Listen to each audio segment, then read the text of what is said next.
begin, thank you for coming. This is the first in a series that I'd like to issue for anybody that's interested in investment banking. Today we're going to go through just an overview. I want to go through my perspective on recruiting, when I was doing recruiting, and kind of go through a little bit of behavioral interview questions. And I want the series to continue with some other technical components, maybe mergers and acquisitions, leveraged buyouts, short half hour, maybe half hour of instruction and then a half hour of Q&A. And hopefully this is something that would help you guys. This is modeled after, I go and do this at a lot of universities, the finance societies, the investment groups, and this has been helpful for a lot of people in really just giving a good perspective as to, number one, is investment banking really what you want to do, and how would at least a first round interview look like? At least that's what today is going to be modeled off of. And then we'll lead into, again, other types of interview processes that I'll talk about as we go through. So I'd like to try to make this a little bit interactive. I want to see, since this isn't 800 or 900 people like the other webcasts that I host, I want to see if I can get you guys talking a little bit. But just to give you an overview of my background, I had spent some time at JP Morgan on the trading desk, and then I moved on to Morgan Stanley, where I was an analyst in the energy group and was part of the NYU recruiting team. And during that time, I had looked at and evaluated tons and tons of resumes and helped some of you guys through the process. So I want to talk a little bit about that. After Morgan Stanley, I did a rotation with management, with senior management at the firm, and then moved on to the buy side at a fund called T.H. Lee. At the time, they were about a $20 billion fund, and I worked for actually a small arm of that fund that was based in New York that worked on logistics businesses that was run by Harvey Golub, who was the ex-CEO of American Express. So I have a lot of background in the analyst, associate, finance, modeling, banking side of things. And I had left the industry altogether and started to do some entrepreneurial things. And one thing that kind of stuck was this school called the New York School of Finance, which I now run and am the founder of. And that's a school for people that want to get into investment banking. So if anybody's interested about that, just go to look at the New York School of Finance. We run programs. We're running a program now. We run programs in the summer, which is quite popular. It's basically a program where you give continued morning training, and then you guys move on to internships at boutique investment firms where you're applying the learning on deals. So the benefit for those that go through this program is you're not only getting strong technical training in the morning, but at the end of the program you're getting a resume with transactions that become quite impressive to recruiters. So we'll talk a little bit more about that. I've also written a series of books, and actually let me just fast forward to the books because the slide I had just created. If anyone's interested in learning more about finance and modeling, I'm obviously going to recommend these books as a good resource. There's a lot of resources out there. I'll talk about other resources, but the series of books, the first one at least, will help step you through how to build a model and how to value Walmart. So for those that have not taken a modeling class, or maybe you took a modeling class but it was more of a quick overview crash course, this is a great way, these books are a great way to cover the technical side of interviews without having to pay, tens of thousands of dollars for, schooling or a course. Not to say that this is a replacement for that, but this is a good, I believe, I had written these as a good way to get the tools on modeling in an effective way. So what I want to start with is just the structure of an investment bank. What is the overview? I speak to people a lot that when I ask, what do you want to do? And a lot of people say, well, I don't know. I don't know if I want to do banking, or I don't know if I want to do equity research. And so I want to spend just 5 to 10 minutes going over what all the major pieces are, which would hopefully give you a little bit of a clarification as to what would be a better role for you. And then I want to kind of talk about what the role of an analyst and an associate would be kind of through all that. Let me just see if you guys have anything. Somebody said that they can't hear. Can I just confirm that other people can hear? I don't know if it's on my side or the side of others. In the meantime, I'll continue talking. I don't think. Okay, so I think. Okay, thanks. So I think whoever can't hear, I just want to make sure. Sometimes in the beginning, something fails, the internet fails, or things like that. So really, you know, I usually like to draw this out on a whiteboard or something, so you know, let me try to see if I can pull up some tools to circle some things. So at the top here, the senior management. This is basically going to try to do a sloppy highlight here just to mark this is what I'm talking about. This is, of course, the CEO, the CFO, you know, maybe treasurer. This is senior management. And then more or less directly underneath that is the investment banking division. And so the investment banking division is basically this whole thing that I'm really doing a bad job at writing here. I need some sort of pen. This is really the investment banking division. So when people say, well, I want to work for an investment bank, that could be Morgan Stanley or Goldman Sachs, but when you want to work in the investment banking division, that can mean any of these pieces. So someone might ask you, well, why do you want to do investment banking? Big investment banking interview question. I'll talk to you later about how to handle that. Or they might ask you, well, what department do you want to work in? And it depends. And let me give you an idea as to how these departments work so you can have a good idea or understanding as to how to maybe answer that, or maybe you can think a little bit more about what you prefer to do. So IBD coverage is, and I can't really draw it here because this highlight isn't fine enough, but it is divided into market segments. So I mentioned I worked in the energy group at Morgan Stanley. That was one of these pieces. There's healthcare. There's technology. There's industrials. So when you work for IBD coverage, you are asked to choose, or you are selected into one of these industry groups. And to give you perspective of what these groups are supposed to do, the managing director covers clients. He'll cover maybe 5, 6, maybe 10 clients. And his job as the coverage officer in covering these clients is to sell products. So you're basically a salesman in investment banking. And what you're selling is, and I'm going to try to draw an arrow here, a mergers and acquisitions product or a debt capital markets product. So what the managing director does is he goes to, let's say, the board of Apple, let's say, if you're in the tech group, and he will have a presentation in hand that would hopefully sell the idea of Apple either buying another business, a mergers and acquisitions product, or raising money, let's say, an equity capital markets product. And if the board of Apple says, oh, okay, well, you know, I like this equity raise proposal that you've pitched to us, I'd like to hear more. Then the job will go to the equity capital markets department, and the equity capital markets team who is a little bit more knowledgeable about the specifics of equity raising, will put together a section of a presentation that says, all right, Apple, if you want to raise money, I think you can maybe reasonably raise, you know, $1 billion at this type of stock price. Or if you want to raise $2 billion, maybe you can do it, but it has to be a 5% discount to your stock price. So they'll put together another section of the presentation, and they'll go back to the board of Apple, and now the coverage team and the ECMS team will now go to the board of Apple, and they will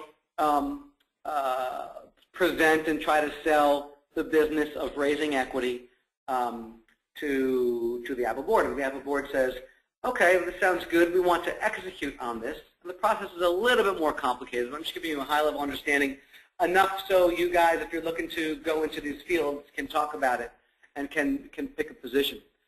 And if Apple says, yes, we want to execute on this trade, then the job goes to the sales and trading team, where the sales guys will do what's called book running.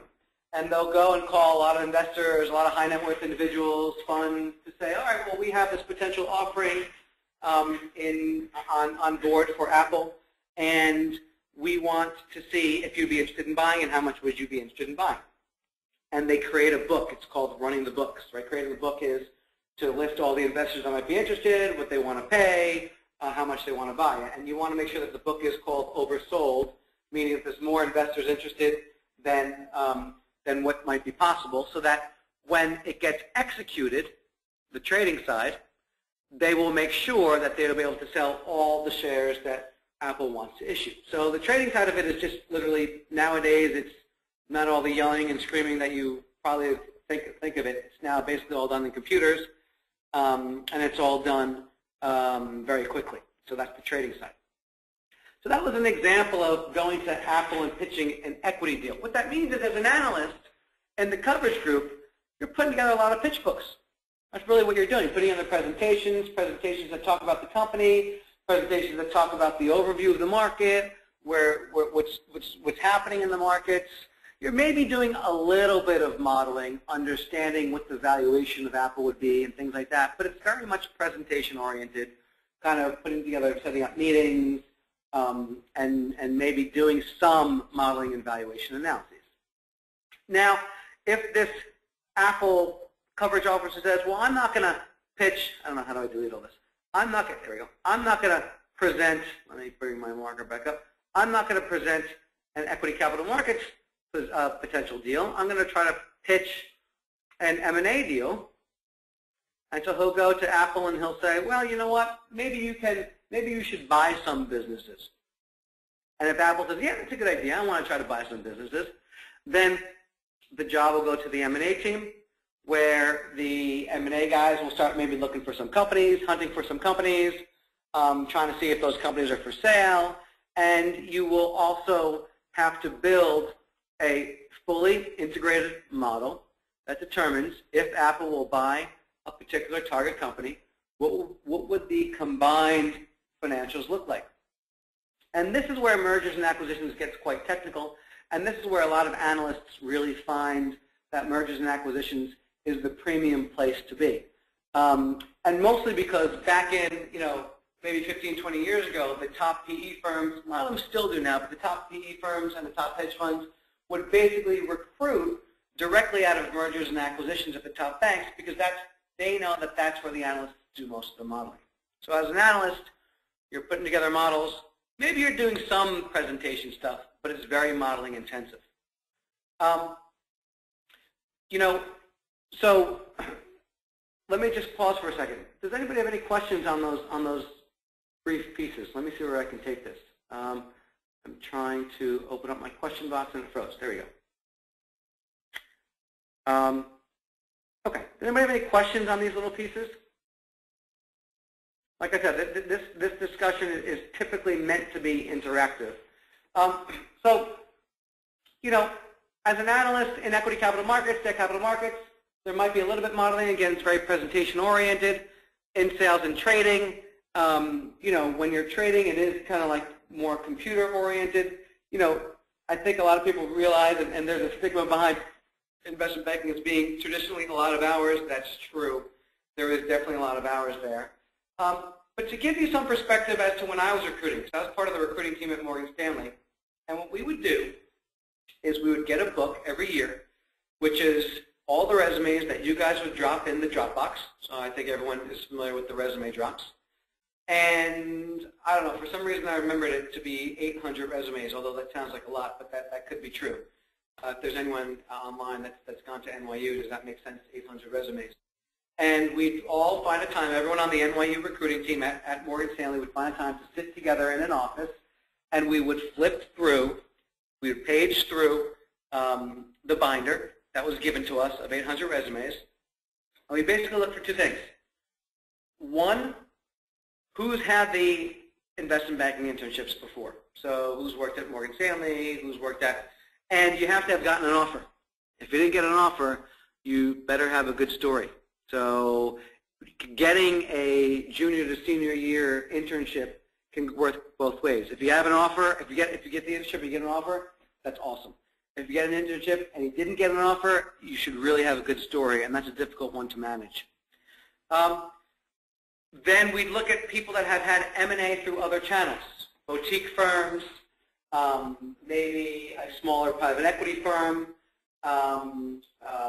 maybe like a small hedge fund, and we'd filter out those guys. And then we might go back and circle people if we had relationships with people. So knowing, if you know anybody, I always recommend to go to LinkedIn, find people that are part of the recruiting team. You can do that. You can use the LinkedIn search tool as kind of like a Google search bar. Really recommend building a relationship with people that are the first-year analysts that just got the jobs, because they're going to be the ones going back to campus to interview you guys, assuming that you guys are undergraduates. or first-year, second-year MBAs. And that would basically take us down to about 40 candidates. And then we'd go to campus and we'd interview, and we'd narrow it down from 40 to, let's say, 7 or 8 to invite up to the offices and to invite for a super day. And in my opinion, I would ask one very simple question that would easily narrow down from 40 to 7, easily. And that question is simply, why do you want to do investment banking? So I would ask this, and time again, people would have answers that I felt personally were inadequate. So let's see if I can open this up verbally, and let's see, can anybody explain, and let me see how I can do this. Let's do the hands. I've never tried the hands because there's always too many people. Does anybody think that they have a good answer for why they want to work for investment banking? Let's see. Keith. All right, hang on, Keith. Let me see if I can unmute you. Go ahead, you're on. All right. I'm on the spot. This isn't real, so don't worry. I want to change the world. There you go. Okay, but how do you want to change the world? By helping new technology, so innovative technology, raising capital to bring new and innovative technology to the markets. Yep. And raising the quality of life, standard of life, and stuff around the world. Okay. Actually, that's a pretty good answer. So I like the idea that you've applied the raising capital, because that's actually a formal function of what that is. And it sounds like your answer is geared towards technology. So you're a technology guy? Or have an interest in technology? I have an interest in technology. I've done a lot of technology case studies, and I've worked at startup firms. So, so early stage technology, I've read a lot of the cases. I've worked in an incubator and seen a lot of those, how you can basically start off with an idea and within a couple of months, get some traction, raise some capital, and sometimes it takes a little bit more capital to basically to sustain while you're trying to not burn too much cash, so to speak. Yep. Okay, that's a good answer. That's a good answer because it explains the meaning of what investment banking is out there to do. So, wait, Keith, I'm going to put you back on mute. I want to see if we can get a varied answer as well, and then I'll come back to your answer and talk about that. Does anybody else think they have an answer for why investment banking?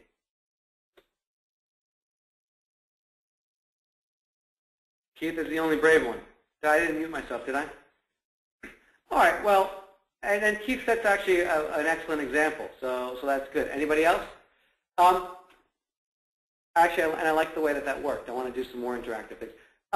So, you get a lot of people, and again, I do this on universities and things like that, and you get a lot of people that say, well, actually, Keith, you open up with, I want to change the world, right? But you got to be more specific, right? You got people like, maybe I want to work with smart people.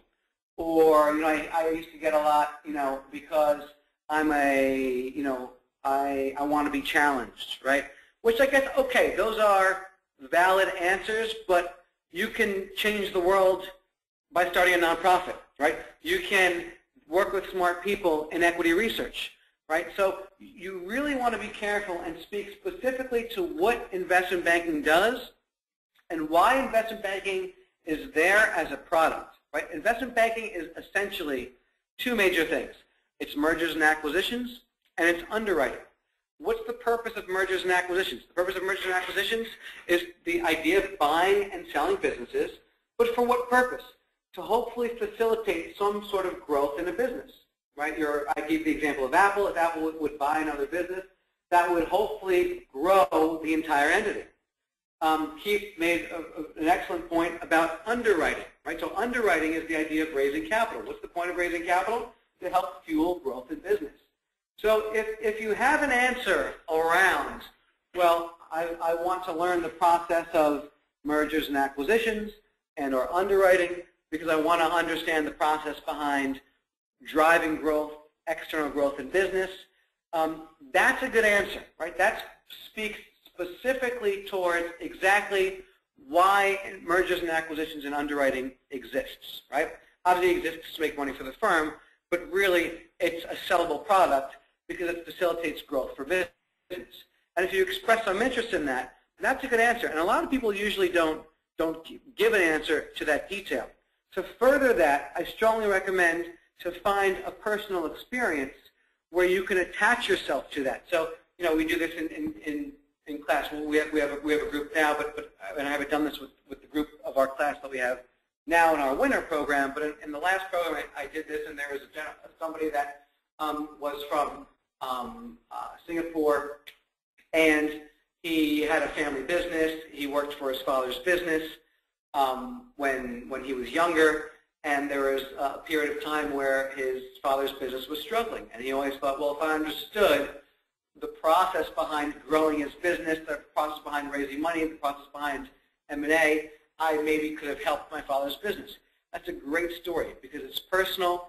It shows you truly have rooted passion for the industry, and it shows you know exactly what investment banking is.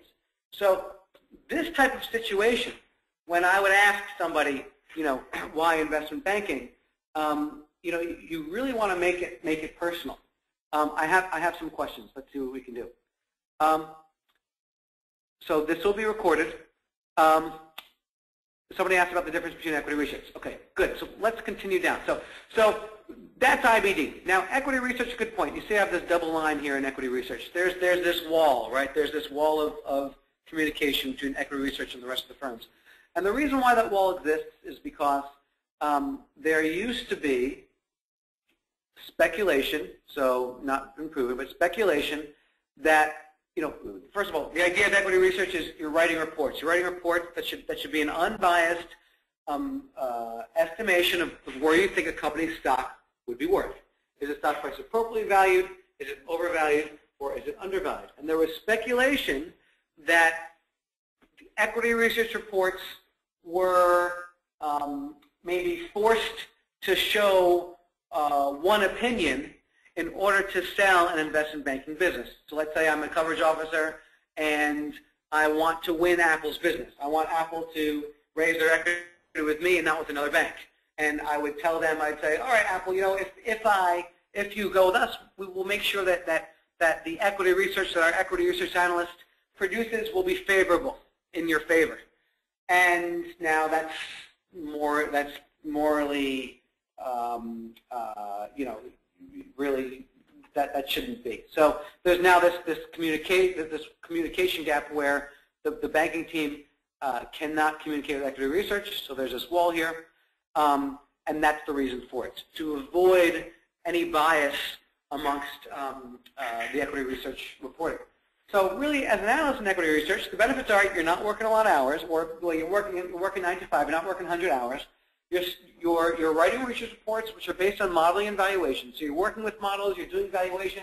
The models aren't as complicated as M&A modeling, but you're still also gaining specific knowledge of an industry, which is whatever industry that you're picked to or you choose to go into within equity research. So it is broken up by industry. So that's equity research. I also have down here asset management. Asset management can be anything from you know, mutual funds, any type of fund. This can be broken up into a lot of different divisions depending on the type of bank that you're working for. And I'm gonna keep this conversation really towards the major guys that want to get into banking who always have questions about IBD, which is investment banking and equity research. And then at the bottom, you notice that, Joe, this is a pyramid because as you go down, there's more and more people.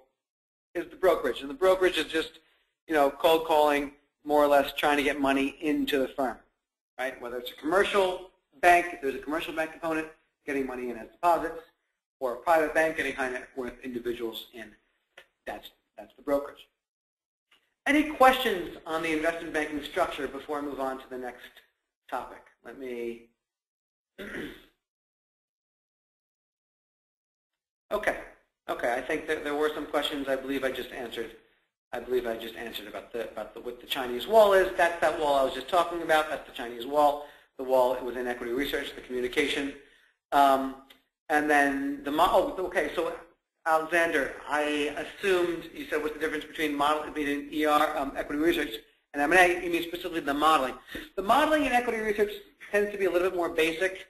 It's not the fully robust income statement, cash flow statement, balance sheet, fully integrated modeling. It's more kind of high level, let's look at the EBITDA, let's apply a multiple to EBITDA to get to valuation. So that is one thing that's important to note. That's why it's more difficult to get into from equity research, let's say private equity, because a lot of people want to get into private equity. And I did mention before that a lot of people want to go into mergers and acquisitions because it's a good gateway to private equity.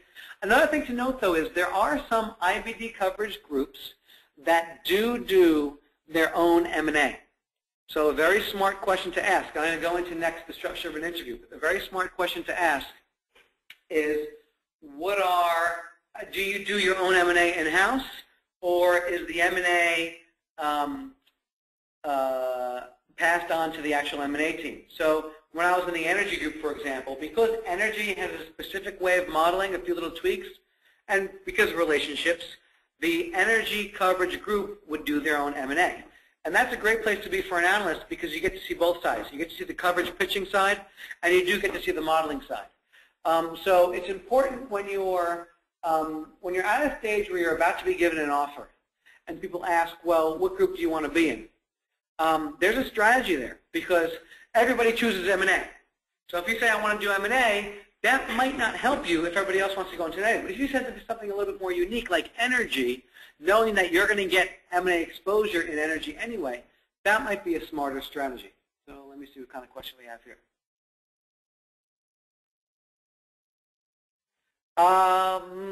Bernardo, you asked about relationship managers belong to which level, brokerage or IBD coverage.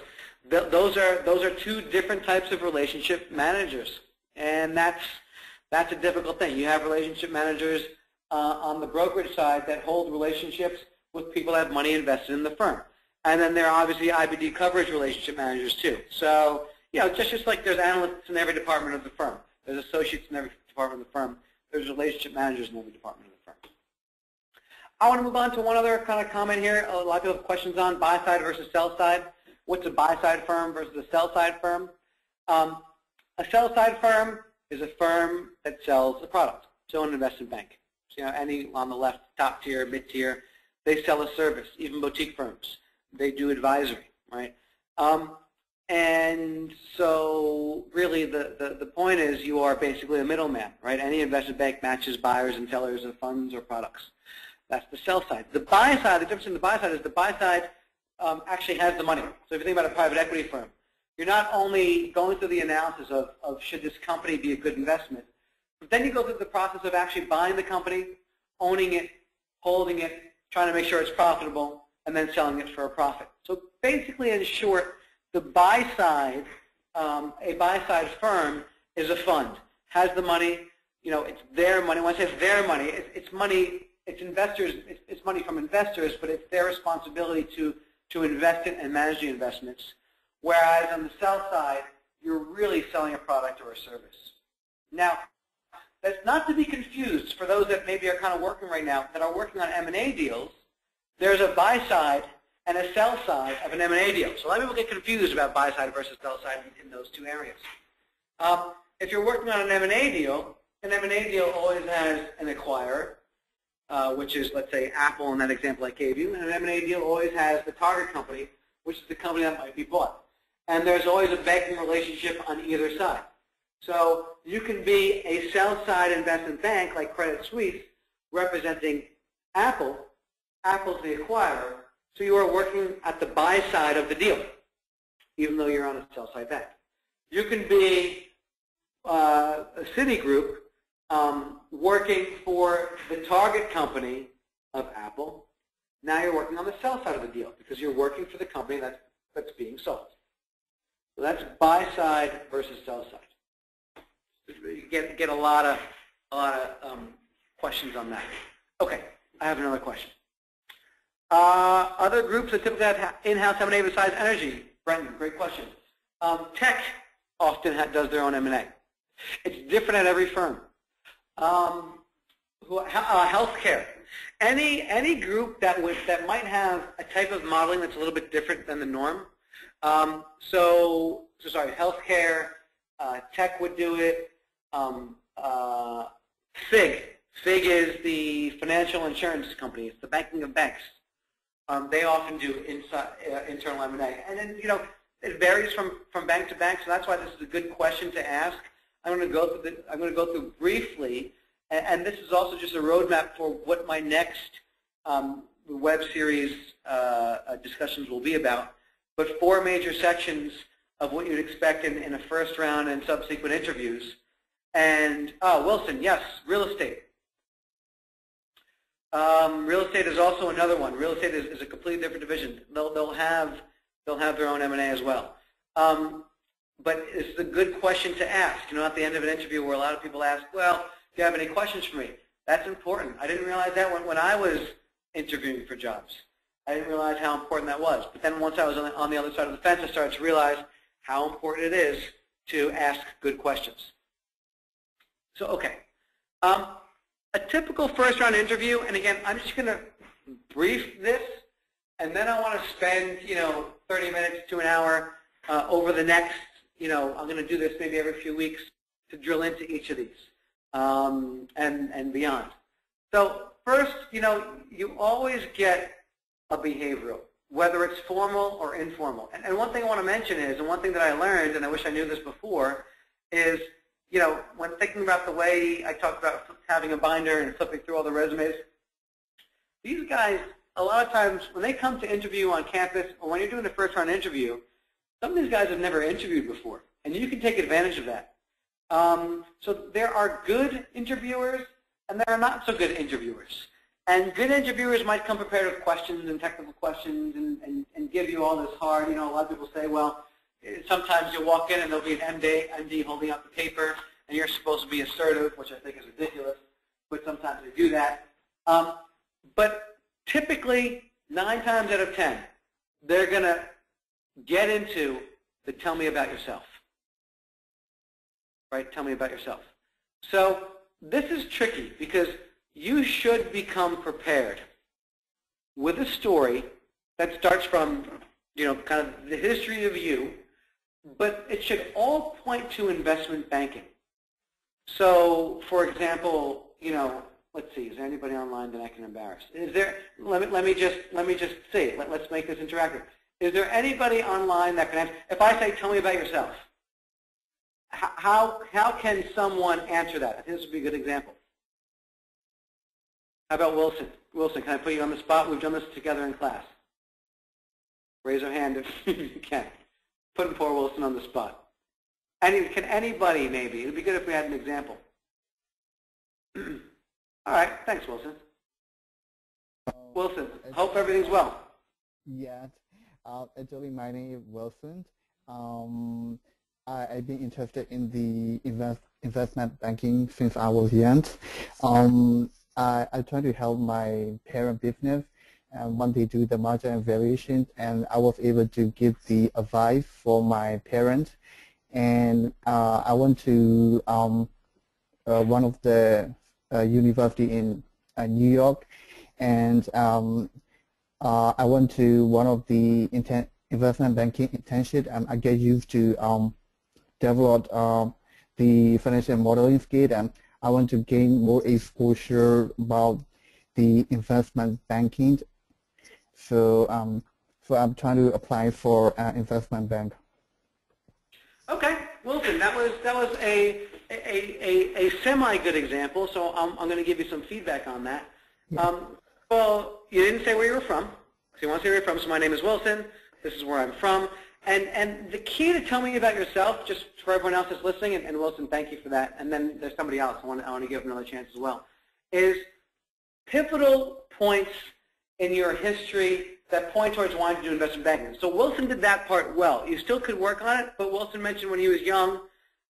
Wilson was in our group in the last session that we had in our fall session. When you were young, you worked for your parents' business. Wilson, I guess you were the person I used the example of before. And you had mentioned that drove your interest in banking. And then you mentioned that you went to university to learn finance, and then you kind of went on to, you took an investment banking internship, and now you kind of want to apply that, internship towards doing investment banking full time. I think you can kind of work on that transition a little bit, though. I think you can work on smoothing around more. You said, well, I worked for my parents' business, and that's what. But what about working for your parents' business encouraged you to do investment banking? What did you learn in school that helped encourage you to do investment banking? I don't know is Sid on the line? I don't know if Sid's on the line. Sid and I had a great conversation before. Now I don't think he is. Nope. That was a story where he had so much on his resume that I said, people are going to think you're losing direction. And I think, Wilson, when you first came into the program, you kind of had that.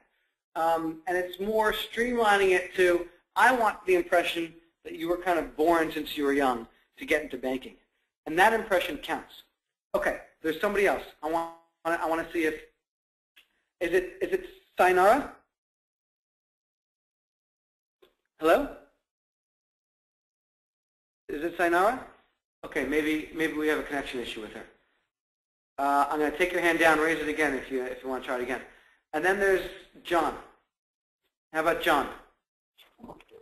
Hi, my name is Levinsky John. Hey, Levinsky, how are you? Yes. Hi, I'm good, I'm good. I wanted to take a try at answering the question. Good. Okay, so my name is Levinsky. So, can I go? Go for it. Okay. My name is Levinsky John, and currently I'm a student at Rutgers University studying finance, marketing, and management information systems.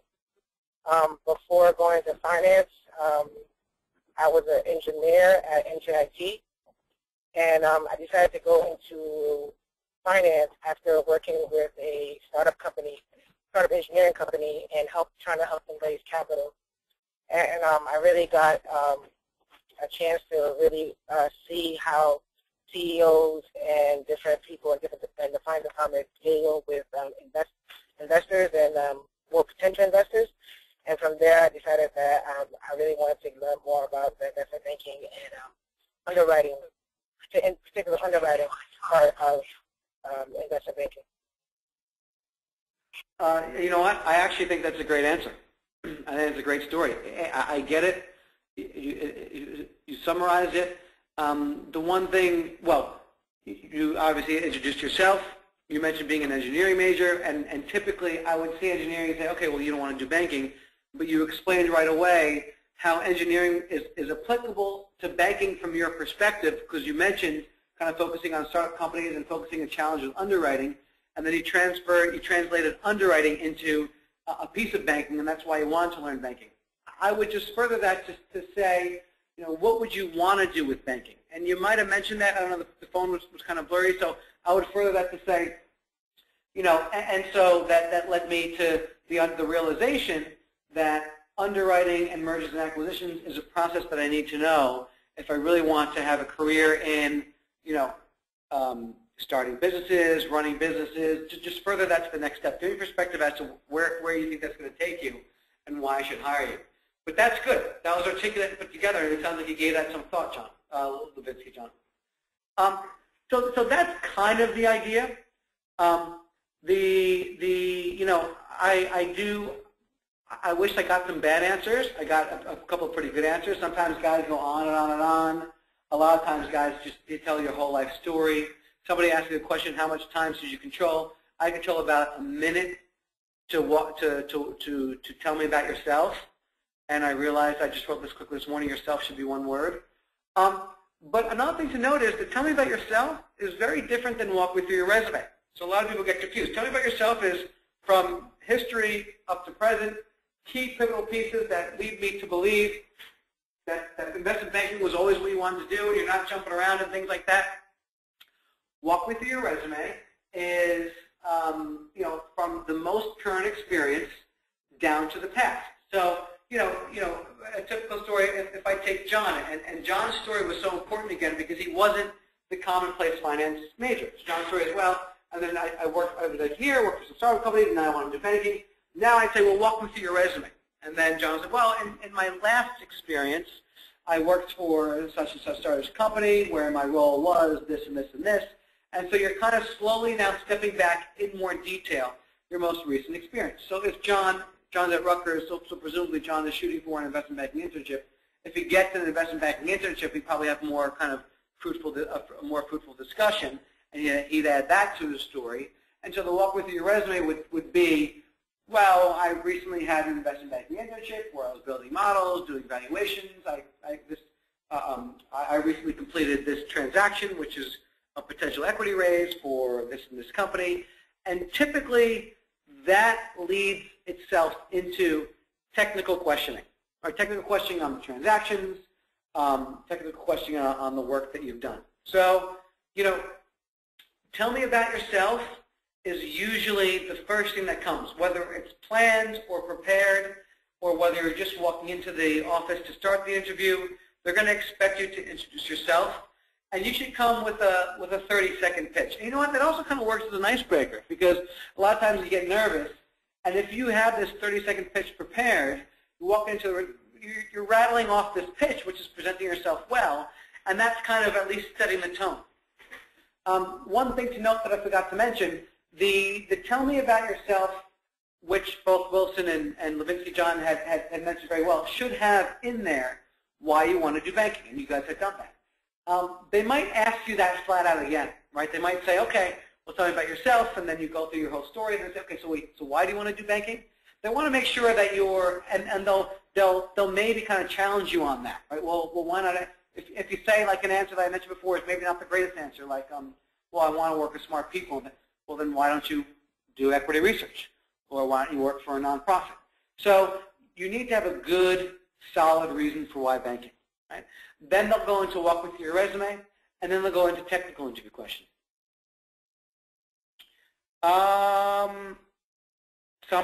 Brenton asked, should we worry about it sounding too scripted?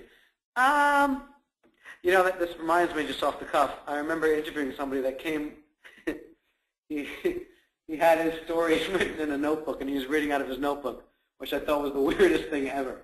And he obviously didn't get past the first round. This is at Morgan Stanley. I don't know. I mean, I think, you want to be articulate. You don't want to sound too robotic. I wouldn't worry about it being too scripted. I think once you have a story for yourself that's believable and true and is really a good representation of yourself, it should start to flow naturally. Maybe it'll sound very scripted in the beginning if you're nervous, but that'll change over time. And this is another recommendation I have. Just interview everywhere. Even if you don't like the job, don't let your first interview be the big one. If it is, then you kind of have that, because it's nerve-wracking if you have an interview for a while. Going to the front desk of the office, going to the security desk, giving them your ID, going up the elevator, all this stuff starts building up in your head. So if you're interviewing in all these places and you really don't care and you're getting used to all that and you're going through the routine, then by the time you get an interview that you want, you're going to care about those little things less and less.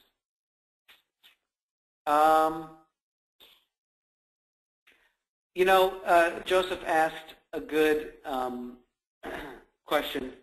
If interviewers cater towards different years, so sophomores, I don't know if they'll cater to different years towards that per se. If it's an analyst job, they're going to interview for an analyst job. They'll maybe give you a more intense technical interview if you have more intense technical information on your resume. So you always want to gauge what you put on your resume. What I tell my guys that are in our program and that are doing internships and doing deals, it's always a catch-22. You can put the most sophisticated stuff on your resume, but if you're not comfortable talking about it, that might hurt you. So if you put the most technical stuff on your resume, make sure you can talk about it. And obviously the best thing is to put the most technical stuff that you can and just study it, just be able to talk about it and be able to study it. Strengths and weaknesses, I kind of just make sure that I kind of glance over that because in school they talk about this one a lot. It's good to obviously have 3 strengths that are relatable to an analyst role. This stuff is kind of corny, but I think it's a lot of people worry about, well, if I say things like, I like working hard, that, you just have to cite it with examples that make it unique. So, for example, if you've actually had an investment banking internship, and they say, well, what's the strength? And you say, well, I have good attention to detail. And others say, well, everyone says that. But that's fine. It's all about how you cite it. Or you say, I have attention to detail, and say, well, for example, I was working on this pitch book, and my associate looked at it, and I said, well, I want to take a look at it one more time, and I found a few mistakes that was made from the analyst before me, and I corrected them. And that shows that you have attention to detail. And of course, it shows that you're just not rattling off phrases that you maybe looked up online. You're actually citing it with an experience. It shows me as a recruiter that you've been through the analyst kind of rigor. And that's so important, So I'm not going to talk so much about strengths and weaknesses unless people have questions about it, but it's really just citing it with examples.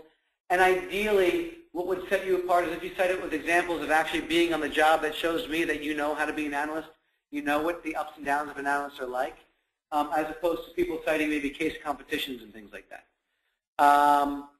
Technical, so the next series of webcasts are going to be focused on the technical. One is valuation. How do you do DCF WACC? That's the most common technical you can get. There's a lot. You can just Google that stuff if you want. Shamelessly plug, you can read my first book on financial modeling and valuation. It goes over building a full model on Walmart. Excuse me. That's a good way to get very, very deep understanding of technical stuff. But usually you'll always, you can listen to these webcasts, of course. Usually you'll always get some sort of question on, what's a DCF, what's a WACC, how do you put together a WACC, can you walk me through DCF? So you've got to know that. And if you haven't learned it yet, find a way to learn it because there's going to be somebody competing for the job that knows it. So that's one thing. Modeling, it's good to get a model done. It's good to have a model. Take a crash course, take a training course, read a book. Find some way to, the Breaking Into Wall Street is great. Everyone has different learning. Some people like to learn in the book at their own pace, in the library. Some people like to do the online. So there's all different ways to learn it. Mergers and acquisitions, it's good if you have a little bit of knowledge of mergers and acquisitions. Leverage buyouts, it's important if you're looking into private equity. So I'm going to do modules focusing on each of these in the technicals. Other topics, again, we're just going briefly over what to expect in an interview. Other topics, know the markets, know key deals. So if you're going into a bank, make sure you guys are reading the Wall Street Journal every morning. I'm sure people have told you that. If something happens and you missed it and an MD is going to come in or you're going to go into an office and the MD is going to say, well, do you see anything interesting in the news today? You know when he's looking for something specific. And if you don't know, then if somebody else knows, they're going to probably look better in the interview. So make sure you're getting comfortable just reading the journal, going over, getting familiar with the deals, know where the S&P is, know where the Dow is, know where interest rates are, know where treasury rates are. And that's really important. Know key deals, right? If you're going into Citibank, Google quickly the latest landmark deals that they've come up with. You might get asked that. Have good ideas. This is one thing that I personally got burned with when I was interviewing in private equity. Sometimes the most senior guy, and even in investment banking, sometimes if you get to final rounds managing director, they'll say, oh, do you know anything good, any good situation that might be a good transaction? You got to come prepared with something like that. It could be the worst idea in the world, but at least if you've thought about it and supported it, that's important. Let me see, I got some questions here. How would you approach a technical question that you do not know the answer is tough. There's two sides to it, right? You can be very honest and say, I don't know. But and ask other people, because I think everyone has a different opinion. My opinion is to say, well, first of all, figure out why you don't know the answer, right? If it's something like WACC, and they say, well, what's the formula for WACC, and you say, and you don't know it, then you're in trouble because you should have been prepared.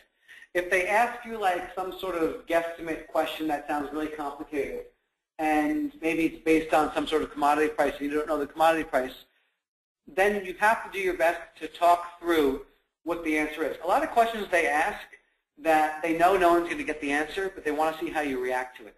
So a good approach is, I don't know the answer offhand, but let me see if I can figure it out. So I'm not sure about the commodity prices, but if I knew the commodity price was, let's say, 10, then go through all the other parts of the answer that you know. Because chances are maybe other people didn't get the answer either.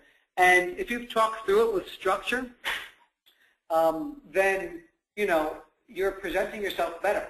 Right? A lot of this is about articulating yourself. You know, in our school, in our program, you know, we have it's a 4-month program, in the summer it's 3 months, and we test you guys. And the tests that we give you are based on final round interviews that you guys have gone through our program and gotten jobs, have come back and said, Paul, here's my final round, and I reworked it into tests. So it's great preparation for that. And a lot of the final round case studies that I've seen don't really come with a specific answer. They want to just see how you're getting the answer done, you know. Wilson, you said current news on oil price. I don't understand if that was the question or what.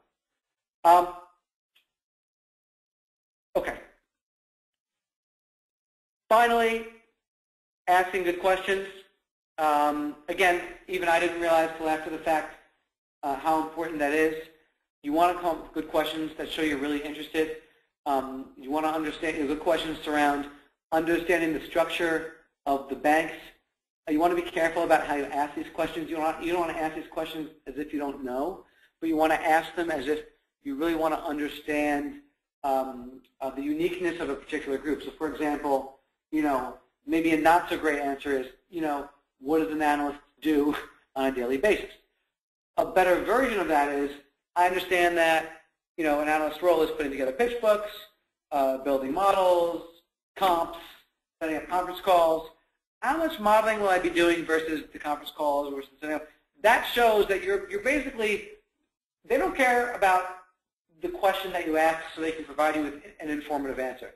They want to know how you're thinking, and they want to see that you're really interested. So asking that question shows that you're really interested about the operations of the group. You need to find questions that better present that.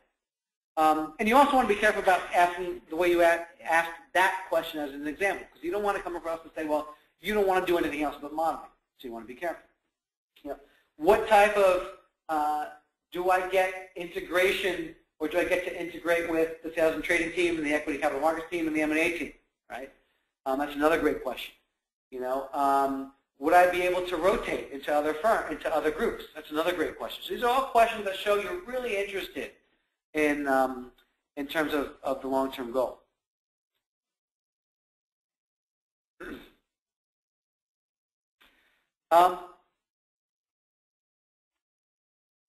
I think I'm going to stop there with the actual information.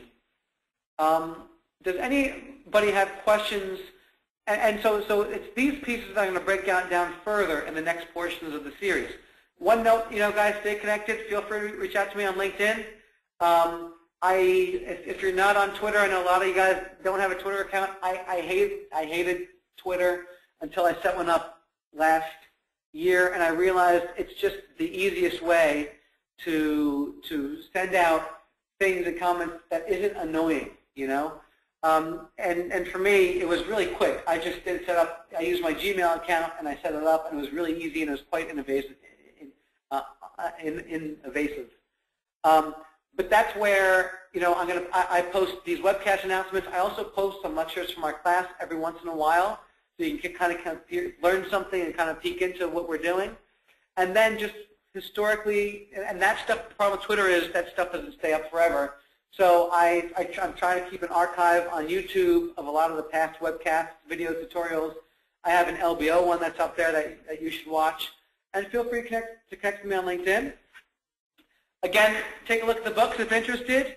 Happy to say that the Financial Modeling Evaluation hit on Amazon. It's not there right now, but it hit #1 bestseller in the valuation section. It bounces up and down. So I'm glad people are reading it. The Leveraged Buyouts one hit. It wasn't #1, but in like the top 3 in the private equity section on Amazon. And then Mergers and Acquisitions has not yet come out yet. It'll come out in at the end of the month on January 27th. And I'm trying to create, as a 4th book, a more interview prep one, right? One that kind of overviews what I just discussed today, and then one that's just a series of questions and answers, behavioral, technical, and case studies, all in as you read on, getting more and more complicated. So stay in touch. There's a way to follow me on Amazon if you're interested in that stuff. And if anybody has any interest in the school, feel free to let me know. We were happy to say that we've successfully placed over 500 students now. These are some of the firms. They don't all get placed at these firms, so I want to be fair about that. But the formula for why it works is quite simple. It's this type of training, but it's a technical training, right? It's a technical training every morning out of these books that are quite technical. It's the work on the transactions that you get in the internship, and it's all of this interview preparation and resume critique that I go through with you. So all the guys in our class, after a few weeks, I start to sit with you guys personally. Every couple weeks, I say, well, what are you doing in the internship? How do you articulate this? How do you talk about this when you're working for a potential when you're talking to a potential recruiter? And you can take a crash course. You can just do an internship, and who knows in the internship what you're going to end up doing. But this really combines all that and says, well, I'm going to really drill into the technicals. So when you're at the internship, you're really going to be doing modeling. A lot of times in other internships, you might not be doing modeling. Maybe you're doing modeling, but maybe you're just playing with someone else's model, not really building models from scratch. And the reason why it works in partnership with us is because the firms that we're working with know that you guys are getting trained. And also I kind of push them a little bit to give you more, exposure to the technical side of the deals and transactions. So, even though you're an intern, you're actually working as an analyst. So, that's all kind of little things here and there. But if you have any questions, find me on LinkedIn, send me a note, and stay connected because I look forward to the next one. We're going to do some technical stuff, valuation DCF, go into M&A, etc. Any questions? Yeah, so I'm gonna download the recording. I'm gonna post it to YouTube. I'm gonna post it on LinkedIn. Thanks, guys. Stay in touch, and I look forward to seeing you next time.